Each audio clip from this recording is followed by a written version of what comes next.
मेरा नाम राहुल है। मैं उत्तर प्रदेश के एक छोटे से गांव का रहने वाला हूं और मेरी उम्र 22 साल है। ये कहानी मेरी और मेरी चचेरी भाभी की है। मैं अपने एक रिश्तेदार की शादी में उनके गांव गया हुआ था। वैसे तो मैं शादी में नहीं जाना चाहता था, लेकिन मम्मी पापा ने मुझे जबरदस्ती भेज दिया। उसी गांव में मेरी चचेरी भाभी का घर भी था। उनका नाम प्रिया है और उनकी शादी को करीब 4 साल हो गए थे, लेकिन अभी तक उनकी कोई संतान नहीं थी। भाभी भी उसी शादी में आई थी। मैंने उन्हें दूर से देख लिया था, लेकिन उन्होंने मुझे नहीं देखा। मैंने उन्हें करीब 4 साल बाद देखा था। उस समय तो मैंने उन्हें ठीक से नहीं देखा था, लेकिन इस बार तो मैं उन्हें देखता ही रह गया। वह किसी हीरोइन से कम नहीं लग रही थी। मैं उनकी खूबसूरती को शब्दों में बयान नहीं कर सकता। सच कहूं तो मुझे भैया से भी जलन होने लगी थी। उस दिन मैंने पहली बार औरतों के मांस प्रति आकर्षण महसूस किया। मैं थोड़ा गुमसुम टाइप का हूं और जल्दी किसी से खुलकर मिलता नहीं हूं, खासकर लड़कियों से तो बिल्कुल भी नहीं। लेकिन भाभी की खूबसूरती और उनकी जवानी ने मेरे मिजाज को ही बदल कर रख दिया। मैं उन्हें बाहों में लेने के सपने देखने लगा।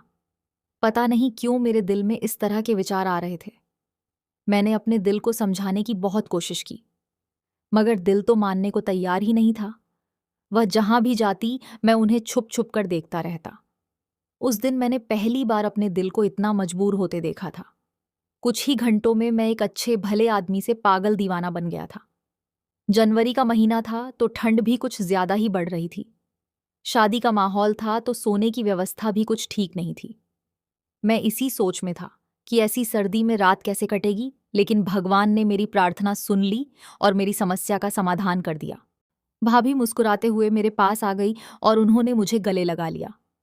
उन्हें देखकर मैं बहुत खुश हो गया, क्योंकि यहां मेरी जान पहचान का कोई नहीं था। इस तरह भाभी का मुझसे लिपटना मुझे बेहद सुकून दे रहा था। पता नहीं क्यों उनकी यह छुअन मुझे अपनी ओर खींचती जा रही थी। दिल कर रहा था कि भाभी मुझसे ऐसे ही लिपटी रहे। उनकी छुअन से एक अलग ही तरह का आनंद मिल रहा था, जैसा मैंने पहली बार महसूस किया था। मैं बिल्कुल मददोश सा हो गया था।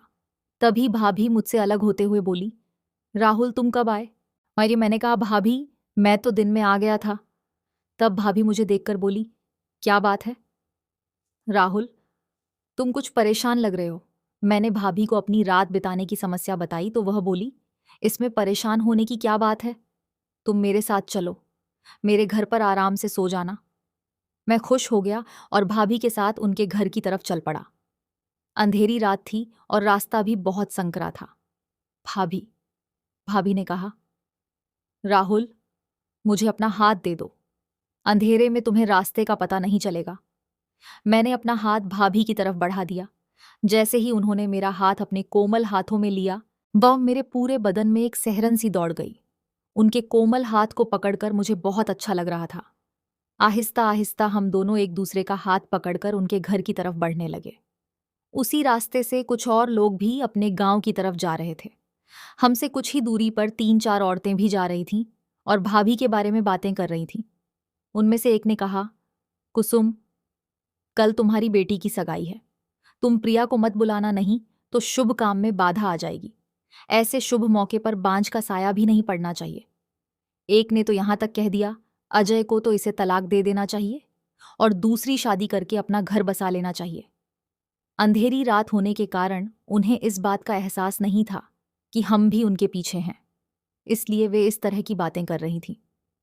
उनकी बातें सुनकर भाभी ने मेरे हाथ को जोर से भी लिया, जैसे कि वह किसी बात को बड़ी मुश्किल से बर्दाश्त कर रही हो।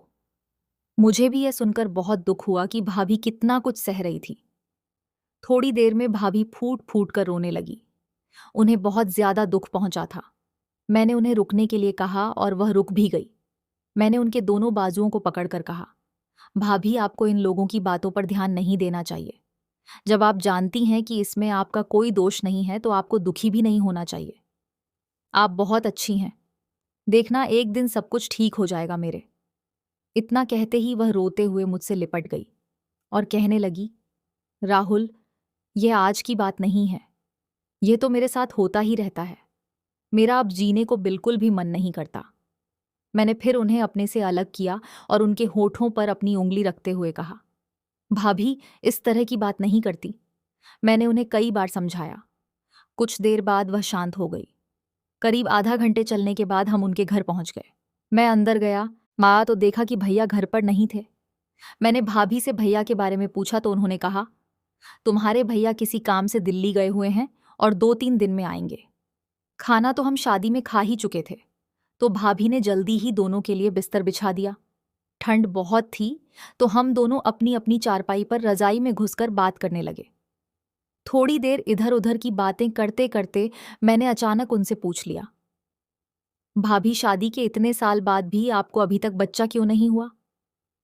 मेरी बात सुनकर भाभी काफी उदास हो गई और बोली, क्या बताऊं राहुल, तुम्हारे भैया में ही शायद कोई कमी है। उन्होंने ये बात तो मुझे आज तक नहीं बताई, बल्कि मुझसे छुपाई है। जिस क्लिनिक में वह टेस्ट करवाने गए थे, वहां मेरी एक दोस्त काम करती है। उसने मुझे बताया कि तुम्हारे पति को इस तरह की समस्या है। मैंने भी आज तक उनसे इस बारे में कोई बात नहीं की। हाँ, सो एक बात जरूर है कि वह साधुओं पर ज्यादा विश्वास करते हैं और उन पर बहुत ज्यादा भरोसा करते हैं। उन पर पैसा भी बहुत लुटाते रहते हैं। कोई कहता है कि 6 महीने में खुशखबरी मिल जाएगी और कोई साल के अंदर खुशखबरी की बात करता है। ये सब 4 सालों से चलता आ रहा है। इतनी बात कहते हुए भाभी रोने लगी। मुझे भी अच्छा नहीं लगा और मैं अपनी चारपाई से उठकर उनकी चारपाई पर जाकर बैठ गया। फिर अपने हाथों से उनके आंसू पोंछने लगा। जब मैंने उनके आंसू पोंछ लिए तो अपनी चारपाई पर वापस आने लगा। तभी भाभी ने मेरा हाथ पकड़कर कहा, राहुल, अगर आज तुम नहीं होते तो मैं शायद कुछ कर बैठती। तुम बहुत अच्छे हो, तुमने आज मुझे बचा लिया। फिर उन्होंने मेरा हाथ अपने हाथों में ले लिया और कहने लगी, बहुत कम ही मर्द ऐसे होते हैं जो औरत के दर्द को और उनकी भावनाओं को समझ पाते हैं। तुम उनमें से एक हो राहुल। मुझे यह सुनकर अच्छा लग रहा था। बात करते हुए भाभी मेरे हाथ को दबाए जा रही थी। मैं उनके बारे में तो कुछ नहीं कह सकता था, मगर मेरे दिल के अंदर एक तूफान उठ रहा था। मेरा भी मन कर रहा था कि मैं भी उन्हें छू लूं, मगर मेरा मन मुझे इसकी इजाजत नहीं दे रहा था। फिर उन्होंने कहा, जो भी लड़की तुमसे शादी करेगी वह बहुत खुशकिस्मत होगी। तुम औरतों की इज्जत करते हो और उनकी भावनाओं को भी अच्छे से समझते हो। वह अपनी ही बातों में मशगूल थी, लेकिन अचानक उनका ध्यान मेरी तरफ गया। उन्होंने कहा, इस सर्द रात में मैं बिना कुछ ओढ़े ही बैठी हूं। फिर उन्होंने वो कहा, राहुल, रजाई के अंदर आ जाओ, ठंड बहुत है। यह सुनने के बाद मेरे दिल की धड़कन तेज हो गई। मैं समझ नहीं पा रहा था कि यह सब क्या हो रहा है और क्यों हो रहा है। अब हम दोनों रजाई के अंदर एक साथ थे। फिर उन्होंने कहा, सॉरी राहुल, मैं तो अपना ही दुखड़ा रोए जा रही हूं। तुम बताओ, कुछ अपने बारे में कैसी चल रही है तुम्हारी जिंदगी? मैंने कहा, भाभी, बस जॉब की तलाश में ही गुजर रही है। मगर जॉब है कि मिलती ही नहीं। कोई बात नहीं राहुल, अभी तो तुम्हारे पास लंबी जिंदगी पड़ी है, जॉब मिल जाएगी, भाभी ने कहा। फिर वह मेरे बिल्कुल करीब आ गई, या यूं कहें कि मुझसे चिपक ही गई। राहुल, तुम्हारे मन में कभी ऐसा विचार नहीं आया कि तुम्हारी भी एक गर्लफ्रेंड होनी चाहिए? मैंने कहा, भाभी, विचार तो आते हैं, लेकिन कोई ऐसी ऐसी मिली ही नहीं आज तक। फिर भाभी मेरी तरफ मुड़ गई और बोली, राहुल, तुम्हें किस तरह की गर्लफ्रेंड चाहिए? माँ, मैंने भी तपाक से कह दिया, बिल्कुल आपकी तरह चाहिए। उन्होंने मुस्कुराते हुए कहा, मेरी तरह ही क्यों चाहिए? मैंने कहा, क्योंकि आप बहुत सुंदर हैं, समझदार हैं और एक अच्छे दिल की इंसान भी हैं। तुम झूठ बोल रहे हो। भाभी ने कहा, भाभी, मैं झूठ क्यों बोलूंगा? काश आप मेरी नजरों से देख पाती। फिर उन्होंने एक ऐसा सवाल पूछा जिससे मेरा दिमाग एकदम चकरा गया। उन्होंने पूछा, क्या मैं तुम्हें अच्छी लगती हूं? मैंने कहा, अच्छी नहीं भाभी, बहुत अच्छी लगती हो। अब मुझे थोड़ा थोड़ा यकीन हो रहा था कि भाभी भी मुझ में रुचि ले रही हैं। बाहर सर्दी गहरी हो रही थी और अंदर का माहौल आहिस्ता आहिस्ता गर्म होता जा रहा था। फिर भाभी बोली, तुम पहले इंसान हो राहुल जिसे मुझ में इतने गुण दिखते हैं। ऐसा लग रहा था जैसे मेरी बातों से भाभी को बहुत खुशी मिल रही थी। मैं भाभी से एक बात कहना चाहता था, लेकिन शब्द जुबान पर आते आते रुक जाते थे। मुझे डर था कि भाभी कहीं मेरी बात का बुरा ना मान जाए। फिर मैंने हिम्मत करके कहा, भाभी, मैं एक बात कहना चाहता हूं, आप बुरा तो नहीं मानेंगी?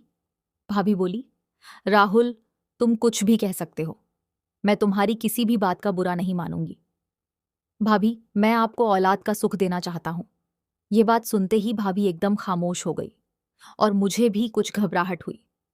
कुछ देर बाद खामोशी को तोड़ते हुए मैंने कहा, भाभी मुझे माफ कर दो, शायद मैंने गलत कह दिया। भाभी बोली, नहीं राहुल, तुम कुछ भी गलत नहीं कह रहे हो। तुमने तो अपना समझकर ही मुझसे यह बात कही है। मैं तो ये सोच रही हूं कि यह गलत नहीं होगा। क्या मैंने कहा, अगर बहुत कुछ ठीक करने के लिए थोड़ा सा गलत किया जाए तो मेरी समझ से यह गलत नहीं होगा। फिर भाभी बोली, राहुल, मैं तुम्हारी बात से सहमत हूं, लेकिन मुझे सोचने के लिए कुछ वक्त चाहिए। मैंने कहा, ठीक है भाभी, आप सोच लेना। फिर हम दोनों सो गए क्योंकि अगले दिन मुझे बारात के साथ जाना था। अगले दिन मैं सुबह जल्दी उठ गया क्योंकि 8 बजे मुझे बारात के साथ जाना था। जब मैं वहां से जाने लगा तो भाभी ने कहा, शाम को भी यहीं आना। राहुल, मैं तुम्हारा इंतजार करूंगी। फिर मैं बारात के साथ चला गया। भाभी उस दिन शादी में नहीं आई थी। रात के 10 बजे मैंने खाना खाकर भाभी के घर की तरफ चल पड़ा। भाभी मेरा ही इंतजार कर रही थी और मुझे देखकर मुस्कुराते हुए बोली, राहुल, आज मैंने पूरा दिन तुम्हें बहुत ज्यादा मिस किया। मुझे भी आपकी बहुत याद आ रही थी। भाभी, मैंने कहा। फिर भाभी ने कॉफी बनाई और कॉफी पीकर